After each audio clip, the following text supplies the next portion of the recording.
کل شیطان مرید لا یسخرہ صراخ المستصرخین لا یبرمہ الہاہ الملہین العاصم للصالحین موفق للمفلحین مولا العالمین انزل السکینۃ علی قلوب المؤمنین جلد عظمت والصلاة والسلام وتحیت والاکرام علی النبی الامی العربی القرشی الہاشمی المکی المدنی العبدہی المطلبی بالقاسم محمد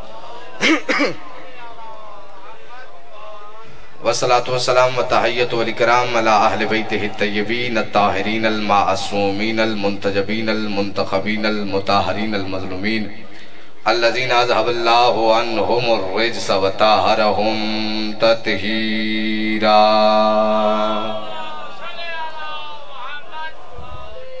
ولعنت دائمہ علی اعدائہم اجمعین من یومنا ھذا الی قیام یوم الدین اما بعد فقد قال اللہ تبارک و تعالی فی محکم کلامہ المتین وکتابہ المبین وقولہ الحق لأنہ ہوا مؤلن الحق بالحق هو اصدق الصادقین بسم اللہ الرحمن الرحیم افلا ینظرون الی الابل کیف خلقت درود پڑھئے بآواز بلند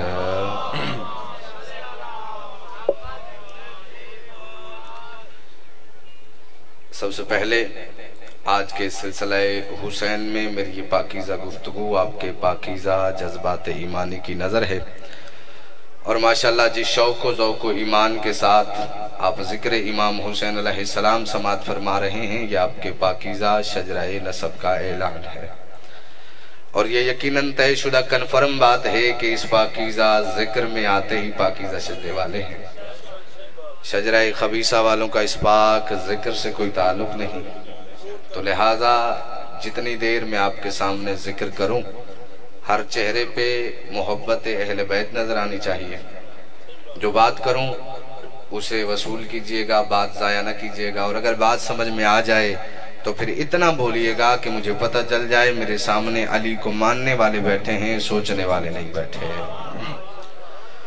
مولا آپ صاحبان کی عبادت منظور و مقبول فرمائے جتنے عزادار ماتمی بزرگ نوجوان بھائی اس پاک بارگاہ میں چل کے آئے ہیں کسی کی جھولی خالی واپس نہ جائے اور جس نے بھی اس عظیم ذکر میں اپنا حصہ شامل کیا ہے حسین کی پاک اماں اس کی اس عبادت کو اپنی پاک بارگاہ میں منظور و مقبول فرمائے صف عزا قبول و منظور ہو جائے اور اس ذکر کے صدقے میں وارث زمانہ کا جلد سے جلد ظہور ہو جائے ہے توجہ بات شروع کر دی جائے اس سے پہلے کہ گفتگو کا آغاز کیا جائے یہ جو پیچھے صاحبان بیٹھے ہوئے ہیں بزرگ نوجوان ان سے گزارش ہے کہ تھوڑا سا آگے آ جائے تاکہ ذکر پاک کا ماحول بن جائے مولا آپ صاحبان کو سلامت رکھیں تھوڑا سا آگے آ جائیں مہربانی فرمائیں بآواز بلند تر صلوات بھی پڑھتے آئیں آگے بھی آ جائیں بہت شکریہ مولا آپ صاحبان کی عبادت منظور و مقبول فرمائے سارے یقیناً میرے بزرگ ہیں سارے مجھے جانتے ہیں میرا اپنا گھر ہے میری اپنی مجلس ہے نوکر ماتمیان کی حیثیت سے بس وسیلہ بنا ہوں جو مہمان آئے ہوئے ہیں مہمان نوازی کرنے کے لیے درمیان میں وسیلہ بن کے وگرنہ پاکستان کی بہت بڑی ہستی اللہ ان کی زبان میں مزید سے مزید تاثیر عطا فرمائے بس زیادہ دیر میں نے آپ کو تکلیف نہیں دینی اگر متوجہ ہو گئے ہیں تو ذکر پاک کا آغاز کرنا چاہتا ہوں لیکن گزارش یہی ہے کہ یہ ذکر عرش والوں کا ہے تو داد بھی عرش پہ جانی چاہیے نہ زمین والوں کا ذکر ہے نہ زمین پہ بیٹھ کے سنیے گا بس اگر متوجہ ہیں اور بیدار ہیں تو پہلا جملہ وصول کیجئے گا میں کہہ رہا ہوں کہ اس کی پیشانی پہ بوسہ دو اور اس کے گلے لگ جاؤ میں ہر مجلس میں یہ ربائی اس لیے پڑھتا ہوں کہ زندگی موت کا پتہ کوئی نہیں ہے شاید کہ بیٹھ جائے کسی کے دل میں میری بات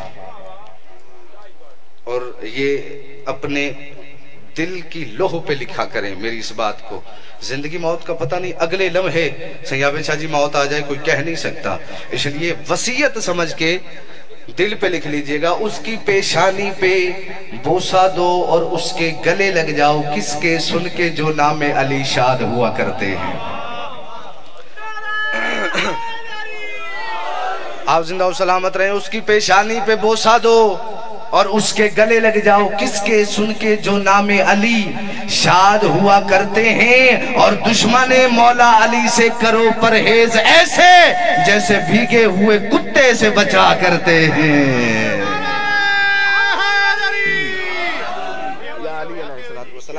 مولا آپ صاحبان کو سلامت رکھے، اللہ پاک آپ کی عبادت کو قبول و منظور فرمائے۔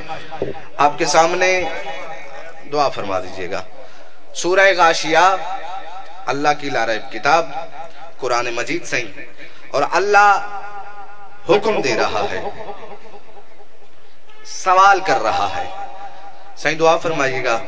اللہ اپنے حبیب سے کہتا ہے افلا ینظرون الی الابل کیف خلقت، اے میرا حبیب کیا ان لوگوں نے دیکھا نہیں کہ اونٹ کو کیوں بنایا گیا؟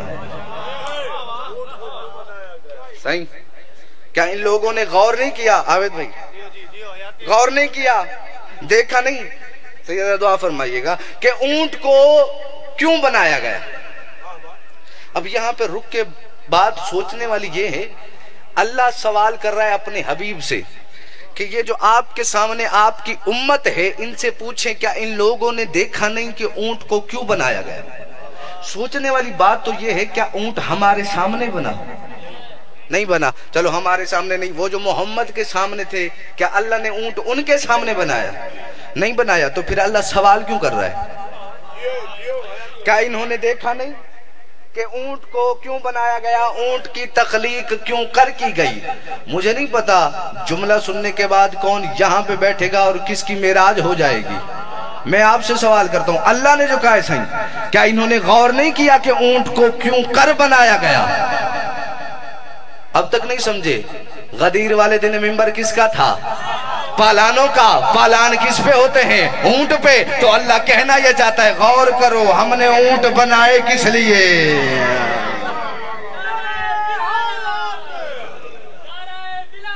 علی ولی اللہ، یا علی علیہ السلام، اللہم صلی علی محمد و آل محمد۔ توجہ، یعنی اگر غدیر والے دن اللہ نے علی کی اعلان ولایت کے لیے پالانوں کے منبر کی پہلے سے تجویز قائم نہ کرتی ہوتی تو آج اونٹ بنتے ہی نہ، کیونکہ اونٹ کے پالان کام آنے تھے علی کی ولایت میں۔ اس لیے امتیاز بھائی اللہ نے قرآن میں اونٹ کا قصیدہ پڑھ دیا۔ اور سیدزادہ ہر شے کے دو کردار ہوتے ہیں، ایک ہوتا ہے مثبت کردار، ایک ہوتا ہے منفی کردار، یعنی ایک فائدے والا کردار ہوتا ہے، ایک نقصان والا کردار ہوتا ہے۔ اب اونٹ کا فائدہ یہ ہے کہ اس کے پالان علی کی ولایت میں کام آئے تو اللہ نے قرآن میں قصیدہ پڑھا، اور نقصان والا کردار کیا ہے؟ اونٹ کا منفی کردار یہ ہے کہ اونٹ ایک ایسا اونٹ بھی تھا جو اپنے مالک سمیت جہنم چلا گیا تھا، مالک سمیت۔ حارث بن نعمان فہری اپنے اونٹ پہ بیٹھا، اونٹ کو ایڑ دی، ایک مقام پہ آیا۔ توجہ ہے، پریشان تو نہیں بیٹھے۔ یہاں اگر پریشانیاں ہوں بھی صحیح تو اس ذکر کے صدقے میں ہوا ہو جاتی ہیں، اڑ جاتی ہیں۔ لہذا یہاں جب بھی بیٹھو تو فضائل اہل بیت میں چہروں سے پتہ چلنا چاہیے کہ سارے علی والے بیٹھے ہوئے ہیں۔ ایک ایک جملے پہ توجہ فرمائیے گا۔ اپنے اونٹ پہ بیٹھا، ایڑ دی، چلا، ایک مقام پہ آیا، اس مقام کا نام تھا مقام غدیر۔ لاکھوں کا مجمع، 1.25 لاکھ حدیثوں نے لکھا ہے۔ توجہ ہے نا بھائی جان، پریشان نہیں ہونا۔ ماشاءاللہ میرے بعد بہت ہی اچھا پڑھنے والے مولا کے عظیم ذاکر، اللہ ان کی زبان میں مزید تاثیر فرمائے، بھائی سعید عباس، سید انصر عباس شاہ ڈیرہ غازی خان سے، بھائی تقی عباس بھی یقیناً بس پہنچ ہی گئے ہیں، موٹر وے پہ آ گئے ہیں۔ تو میں بس یہ میں نے کہا نا کہ میں وسیلہ بن کے آیا ہوں، میں گھر کا آپ کا بچہ بھی ہوں، بھائی بھی ہوں، سارے وہ سب سارے جانتے ہیں، سارے روز سنتے ہیں۔ دعا لینے کے لیے بزرگوں سے بہت شکریہ بھائی جان، بس یہ دعا ہی لے رہا ہوں آپ سے میں۔ اگر دعا دینا چاہتے ہیں تو متوجہ رہیے گا، مولا آپ کی عبادت کو فرمائے۔ بھائی جان 1.25 لاکھ کا مجمع، یہ اپنے اونٹ پہ بیٹھ کے آیا، اس نے ایک منظر دیکھا، ید اللہ کا ہاتھ بلند ہے، اللہ اکبر، پھر دوسرا ہاتھ بھی ید اللہ کا، اگر میں یوں کہوں کہ اللہ کے ہاتھوں نے اللہ کے ہاتھوں کو اٹھایا ہوا تھا. اللہ اکبر. اللہ کے ہاتھوں نے اللہ کے ہاتھوں کو اٹھایا ہوا تھا اور اللہ کا نبی اللہ کے ولی کے لیے کہہ رہا تھا من کنت مولا ہو فہذا علی مولا. رسول کائنات محمد مصطفیٰ فرماتے ہیں غدیر والو جس جس کا میں مولا ہوں اس کا یہ علی مولا ہے. یہ بیٹھا ہوا تھا بھائی جان. اب میری رفتار شروع ہو گئی ہے. جو میرے ساتھ چلنا چاہتے ہیں وہ اپنے شے پر کھول کے بیٹھے. اب میں رکوں گا نہیں. یہ بیٹھا ہوا تھا بھائی جان اونٹ پہ. جیسے ہی اس نے اعلان سنا سب سے آگے آیا اور آ کے کہا اے اللہ کے رسول کل تو نے کہا کہ اللہ ایک ہے, اللہ کو مانو, ہم نے مان لیا. پھر تو نے کہا کہ میں اللہ کا نبی ہوں, اللہ کا رسول ہوں, ہم نے وہ بھی مان لیا. پھر تو نے کہا یہ قرآن ہے, اللہ کی کتاب ہے, ہم نے اسے بھی تسلیم کر لیا. آج چوتھی بار علی کی ولایت اپنی طرف سے یا اللہ کی طرف سے؟ رسول فرماتے من اللہ و منی, اپنی طرف سے بھی اللہ کی طرف سے بھی. تو جب رسول نے کہا نا کہ میری طرف سے بھی ہے اور اللہ کی طرف سے بھی ہے, تھوڑا سا آگے بڑھا, رسول کی طرف دیکھا. رسول کو دیکھنے کے بعد اس نے آسمان کی طرف دیکھا اور دیکھ کے اس نے قرآن کی ایک آیت پڑھی. حارث بن نعمان فہری یہ وہ حرامی ہے کہ جسے قرآن نے حرامی کہا ہے. قرآنی حرامی آپ اسے کہہ سکتے ہیں, قرآنی حرامی یعنی جسے قرآن نے حرامی کہا اسے زیادہ. آگے بڑھا اور اس نے آسمان کی طرف دیکھا, قرآن کی آیت پڑھی. اس نے کہا اللہم ان کان ھذا ھو الحق من عندک فانطر علینا حجارۃ من السماء.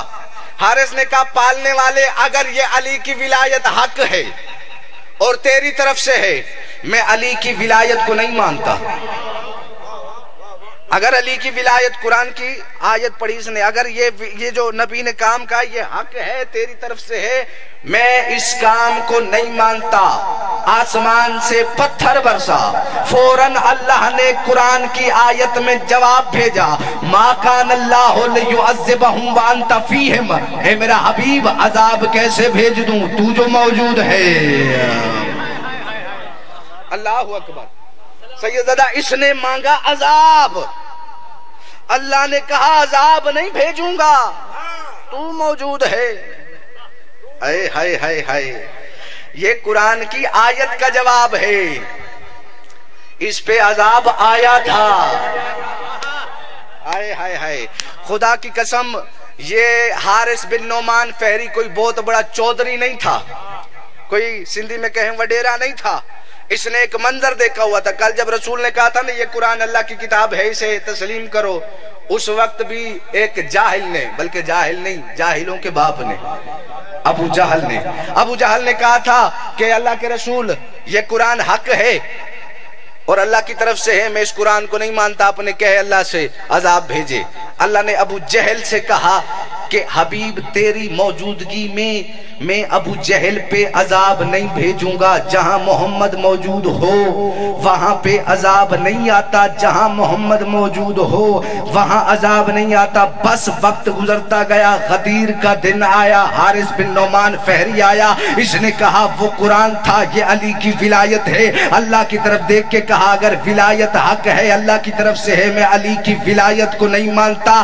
کہے اپنے اللہ سے عذاب بھیجے. بس اس نے عذاب مانگا, فوراً پتھر آیا. فوراً بھائی جان پتھر آ گیا. میں پریشان ہو گیا. میں نے کہا پالنے والے کل جب ابو جہل نے قرآن کا انکار کیا تھا اور تجھ سے عذاب مانگا تھا, تو نے کہا تھا جہاں محمد موجود ہو وہاں عذاب آتا کوئی نہیں. محمد تو آج بھی موجود تھا, پھر آج تو نے کیوں حارث پہ عذاب بھیجا؟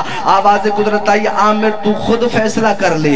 ایک بندہ تیری کیسٹ کی توہین کرے, ایک بندہ تیری توہین کرے, تجھے غصہ زیادہ کس پہ آئے گا؟ میں نے کہا اللہ میاں صاحب ظاہر ہے جو میری توہین کرے گا. آواز قدرت آئی پھر خود فیصلہ کر. قرآن میری کیسٹ ہے, علی عین اللہ ہے, علی وجہ اللہ ہے, علی ید اللہ ہے, علی جنب اللہ.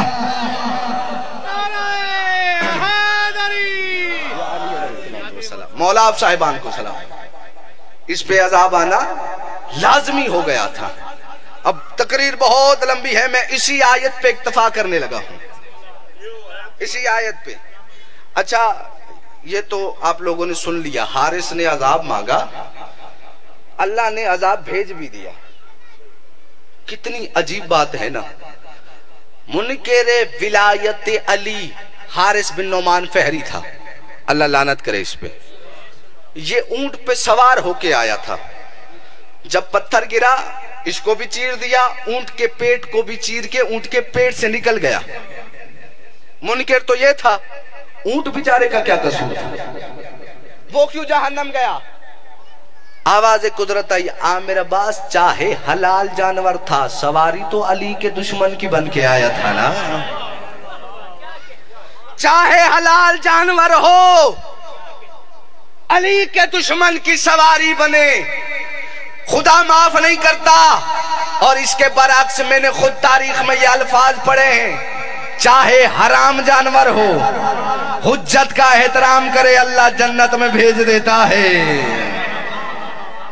ہاں ہاں، چاہے حرام، کتا حرام جانور ہے یا نہیں؟ اصحاب کہف کا کتا حرام ہے یا نہیں؟ لیکن جائے گا جنت میں۔ چاہے حرام جانور ہو، حجت کا احترام کرے۔ اور بھی بہت سارے جانور ہیں، کچھ حلال ہیں کچھ حرام ہیں۔ حضرت صالح نبی کی اونٹنی جنت میں جائے گی، حضرت یوسف کا بھیڑیا جنت میں جائے گا، صحیح۔ اور ایک اور بھی میں نے تاریخ میں پڑھا ہے، اگر علم میں ہے تو ٹھیک ہے ورنہ میں بتا دیتا ہوں، بلمباور کا گدھا۔ جو بلمباور کون تھا؟ یہ حضرت موسیٰ نبی گزرے نا، جو حضرت موسیٰ نبی اس وقت کا یہ بادشاہ تھا بلمباور۔ بس اپنے تخت پہ بیٹھا ہوا تھا، ذہن میں پاگل پن کا دورہ پڑا، اپنے گدھے پہ سوار ہوا، ایڑ دی، چل پڑا، راستے سے جا رہا ہے، سامنے اسے ایک بندہ نظر آیا، اس نے کہا بلمباور کہاں جا رہے ہو؟ کہا موسیٰ نبی سے لڑنے۔ توجہ ہے؟ کہاں جا رہے ہو؟ کہا موسیٰ نبی سے لڑنے۔ اب جو ہی گدھے نے سنا، اچھا اللہ کے نبی سے لڑنے جا رہے، گدھے نے دل میں خیال کیا، اب اگر میں نے تجھے اٹھا لیا تو میرا باپ ہو گیا۔ دل میں خیال کیا، اب اگر میں نے تجھے اٹھا لیا تو میرا باپ ہو گیا۔ بھائی جان بس اس بندے سے باتیں ختم ہوئی، اس نے گدھے کو ایڑ دی، گدھا آگے نہیں بڑھا، زور لگایا نہیں بڑھا، اور زور لگایا صحیح نہیں بڑھا، اترا درخت سے ایک بہت بڑا سوٹا توڑا، گدھے کو مارا، ہلا ہی نہیں گدھا۔ بھائی رب نواز مار مار کے، بھائی رب نواز مار مار کے مر گیا گدھا، آگے نہیں بڑھا۔ آواز قدرت آئی، جبرائیل میری حجت کے احترام میں اس گدھے کو موت آئی ہے، جنتیوں کی فہرست میں اس کا نام لکھ دے۔ یا علی یا علی، چاہے حرام جانور ہو، حجت کا احترام کرے، ختم ہو گئی بات، اللہ جنت میں بھیج دیتا ہے۔ یہ ہے علی کی ولایت، اور اتنی ضروری ہے علی کی ولایت۔ میں نے خود حدیث پڑھی ہے، رسول فرماتے ہیں ان اللہ لا اشد غضبا علی من اشرک باللہ واشرک بولایت علی ابن ابی طالب۔ رسول اللہ کے رسول فرماتے ہیں اللہ اپنے مشرک پہ، یعنی جو اللہ میں شریک کرے اس پہ اتنا غضبناک نہیں ہوتا جتنا اس بندے پہ غضبناک ہوتا ہے جو علی کی ولایت میں شریک کرے۔ یعنی اللہ ولایت علی علیہ السلام کا انکار اتنا بڑا عظیم گناہ ہے کہ اللہ کبھی معاف نہیں کرے گا۔ اس نے حارث بن نعمان فہری نے عذاب مانگا، پتھر آیا، یہیں پہ میری بات ختم ہونے لگی ہے۔ اب لطیف بات ہے، اگر ہے اجازت تو سناؤں۔ صحیح، آسمان سے پتھر آیا، اس کی کھوپڑی پہ گرا، نرخرے کو چیرا، پیٹ کو چیرا، اونٹ کے پیٹ کو چیرا، اونٹ کے پیٹ سے نکل گیا۔ سوال یہ ہے کیا اونٹ پہ پتھر رکھا ہوا تھا کہ نبی نے حکم دیا اور گر گیا؟ یہ پتھر آیا تو آیا کہاں سے؟ آسمان سے پتھر آیا تو آیا کہاں سے بھائی جان؟ کس نے پھینکا؟ کیوں پھینکا؟ وجہ کیا تھی؟ لطف آ رہا ہے یا وقت ضائع ہو رہا ہے؟ میرے خیال میں آپ کو لطف نہیں آ رہا، کوئی اور بات کرتے ہیں۔ چلے یا علی، چلیں کوئی اور بات کر لیتے ہیں. ایک وقت تھا، ایک دور تھا، نبی کے دادا تھے، محمد مصطفیٰ کے دادا، جن کا نام تھا سرکار عبد المطلب. نام سنا ہوا ہے، جانتے ہیں سارے. سرکار عبد المطلب اپنے گھر میں اپنے تخت پہ بیٹھے ہوئے تھے. اچانک ایک ان کا نوکر دوڑتا ہوا آیا، دوڑتا ہوا، سرکار سرکار. انہوں نے کہا کیا ہوا، پریشان کیوں ہو؟ پریشانی کیسی چہرے پہ؟ کہا سرکار وہ جو یمن کا بادشاہ ہے نا، یمن کا بادشاہ جس کا نام ابرہا ہے. کہا اچھا کیا ہے اس کو؟ کہا اس نے ہاتھیوں کا لشکر اکٹھا کیا ہے اور وہ کعبہ کو گرانے کے لیے آ رہا ہے. توجہ ہے؟ ہاں وہ بات آپ کو لطیف نہیں لگ رہی تھی، میں نے دوسری بات شروع کر دی ہے. اب دیکھوں گا بیدار کون ہے اور اپنی پریشانیوں میں اپنے گھروں میں کھویا کون ہوا ہے. کہ وہ جو ابرہا ہے نا، وہ ہاتھیوں کا لشکر لے کے کعبہ کی طرف آ رہا ہے، اللہ کے گھر کو گرانا چاہتا ہے. سرکار عبد المطلب کے چہرے پہ مسکراہٹ آئی، تبسم آئی. کہ سرکار وہ اللہ کے گھر کو گرانے آ رہا ہے، تباہ کرنے آ رہا ہے، آپ کے چہرے پہ مسکراہٹ. سرکار عبد المطلب رسول کے دادا فرماتے ہیں اس میں پریشان ہونے والی کیا بات ہے؟ میرا گھر ہوتا تو میں پریشان ہوتا، میرا گھر ہوتا تو میں بچاتا. کہ کیا مطلب؟ کہ گھر کس کا ہے؟ کہ اللہ کا. کہ اللہ بچائے گا. توجہ ہے نا؟ آنے دو ابرہا.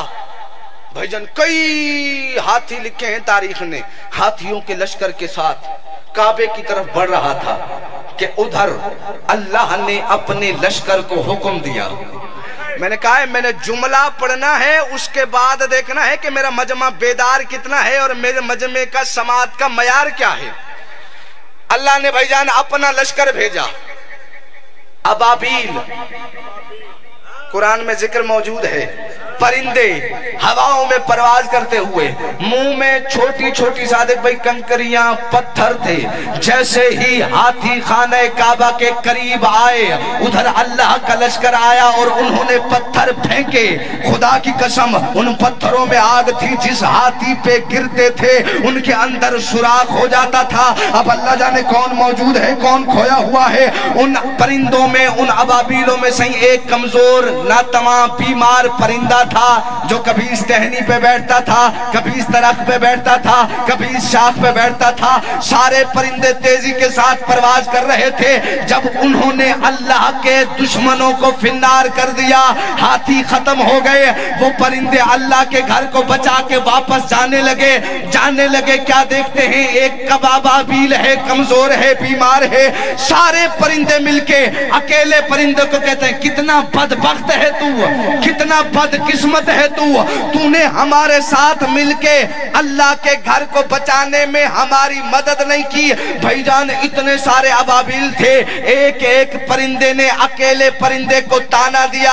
جب سارے پرندے تانا دے کے چلے گئے، وہ اکیلا ابابیل آسمان کی طرف منہ کر کے کہتا ہے میرے اللہ میرا کیا قصور ہے؟ مجھ میں جتنی طاقت تھی، مجھ میں جتنی ساتھ تھی، میں نے پرواز کی. بیمار تھا کبھی اس ٹہنی پہ، میں جتنا پرواز کر سکتا تھا میں نے پرواز کی. آواز قدرت آئی پریشان نہ ہو، تیرا بھی وقت آئے گا. اللہ اکبر، میری طرف متوجہ رہیے گا. پریشان نہ ہو، تیرا بھی وقت آئے گا. بس عزیزان گرامی قدر وقت تھا نا، گزرتا رہا. نبی کا زمانہ آ گیا، نبی کا زمانہ گزرتا رہا. غدیر کا دن آیا، ادھر محمد مصطفیٰ نے علی کی ولایت کا اعلان کیا، ادھر حارث نے انکار کیا. ادھر اللہ کی آواز آئی ابابیل اٹھ، اب تیرا وقت آ گیا ہے.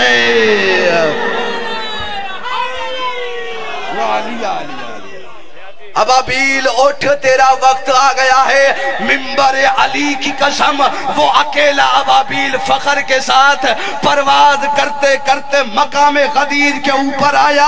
اس نے پتھر پھینکا، اس نے حارث کو جہنم بھیجا. وہ اکیلا پرندہ پرواز کرتے ان لاکھوں پرندوں کے جھنڈ میں آ کے کہتا ہے اوئے میری طرف متوجہ ہو، تم نے اللہ کے گھر کو بچایا تھا، میں اللہ کے گھر کے مالک کے دشمن کو مار کے آ رہا ہوں. دونوں ہاتھ بند کر کے حیدری سلام درود پڑھ لیجئے بآواز بلند. بس عزاداران مظلوم کربلا لاکھ دریا علم کے بہا دیے جائیں، جب تک ایک قطرہ آنسو کا نہ آئے جو بی بی بکیا چھوڑ کے اپنے بیٹے کا فرصہ لینے آتی۔ ایک کا ایک جملہ مصائب کا، سوائے غم حسین کے اور کوئی غم نہ دیکھو۔ میزبان ہوں عبادت کی نیت سے، بھائی جان میرے مولا عباس، ہائے ہائے جسے نام دیا جاتا ہے عالیہ بی بی کی چادر، حسین کی کمر کا زور، سکینہ کی پیاس، جو رونے آئے ہو نا فکرہ سننا، 32 سال کا عباس سیدزادہ میدان میں 32 ٹکڑے بھی نہیں ملے حسین کو۔ حسین عباس کے ٹکڑے چنتا رہ گئے، اور خدا کی قسم لفظ نہیں قیامت ہے، اور قیامت آ ہی گئی تھی اس وقت جب فضل نے آ کے عباس سے کہا بابا اماں کہیں جانا چاہتی ہے، بابا اماں کہیں جانے کے لیے تیار کھڑی ہے۔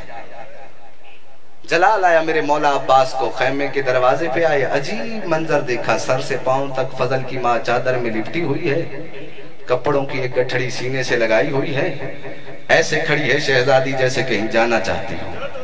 عباس قریب آئے، کہا فضل کی ماں خیریت تو ہے، یہ ایسے تیار کیوں کھڑی ہوئی ہو؟ اور رو کے کہا غازی مولا جب سے تیرے گھر میں آئی ہوں میں نے تجھ سے کچھ مانگا نہیں ہے، زندگی کا پہلا سوال ہے مجھے راستہ بنا کے دے، میں نے نجف جانا ہے۔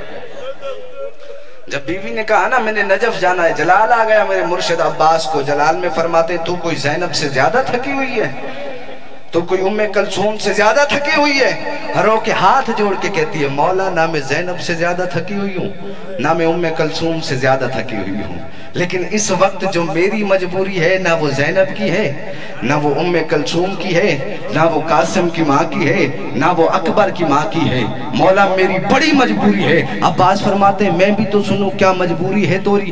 رو کے کہتی ہے مولا 110 خیمے ہیں اس جنگل میں ہم غریبوں کے، صبح سے لے کے اب تک ہر خیمے میں سکینہ 2 بار گئی ہے، میرے خیمے میں 36 مرتبہ، مولا میرے خیمے میں 36 مرتبہ آئی ہے، اور مولا ایسے نہیں آتی، ہاتھ میں خالی پیالہ لے کے آتی ہے، ختم ہو گیا مصائب، سوکھا پیالہ لے کے آتی ہے، رو کے کہتی ہے چاچی میرا اصغر مرنے والا ہے، چاچی چچا غازی سے کہہ دے 1 گھونٹ پانی کا لا دے، شاید میرا اصغر بچ جائے، شہزادہ علی اصغر کے صدقے خالی جھولیاں آباد ہو جائیں جو رونے آئے ہو، شاید میرا اصغر بچ جائے۔ عباس فرماتے ہیں تو نے کیا کہا سکینہ سے؟ فضل کی مارو کے کہتی ہے مولا پہلے تو ٹالتی رہی، اب جب آخری بار آئی نا سکینہ، میں نے سکینہ کو آتے دیکھا مولا میں نے مصلی بچھا لیا، لفظ نہیں قیامت ہے۔ شہزادی فرماتی عباس میں مر جاتی میں مصلی نہ بچھاتی، عباس میں قرآن پڑھتی رہی، حسین کی بیٹی کھڑی رہی، عباس میں نماز پڑھتی رہی، حسین کی بیٹی کھڑی رہی، عباس میں عبادت کرتی رہی، سکینہ کھڑی رہی۔ جب تھک گئی نا سکینہ، 1 پاؤں اٹھاتی تھی، 1 پاؤں زمین پہ رکھتی تھی، آسمان کی طرف منہ کر کے کہتی تھی میرے اللہ میں غریب ہو گئی، میری چچی میری بات نہیں سنتی، میرا اصغر مرنے والا۔ ختم ہو گیا مصائب۔ آخری جملہ عزاداران مظلوم کربلا، یہ باتیں ہو رہی تھی کہ اچانک سکینہ آئی، رو کے کہتی ہے غازی مولا وہ دیکھ بادشاہ کی بیٹی پھر سے آ رہی۔ عباس آگے بڑھے، دونوں ہاتھ جوڑے، کہا تو بادشاہ کی بیٹی ہے، میں کنیز کا بیٹا ہوں، مرنے سے پہلے کیوں مارتی ہے؟ تیرا بابا اجازت نہیں دیتا، پانی کیسے لاؤں؟ اسی جملے پہ چھوڑنے لگا ہوں۔ چھوٹی سی بچی نے ہرو کے کہا چاچا اگر اجازت لے دوں پانی لے آؤ گے؟ اجازت لے دوں، جو وفا پہ ماتم کرنا جانتے ہیں، پانی لے آؤ گے؟ بلا تشبیہ عباس نے ایک جملہ کہا، سمجھ آ گیا نا، خدا کی قسم بے ساختہ آنسو آئیں گے۔ عباس مولا ہرو کے کہتے ہیں سکینہ اگر لڑنے کی اجازت لے کے دے، میں عباس ہو کے وعدہ کرتا ہوں پورا دریا تیرے خیمے کی طرف لے آؤں گا۔ اللہ اکبر، پورا دریا لے آؤں گا۔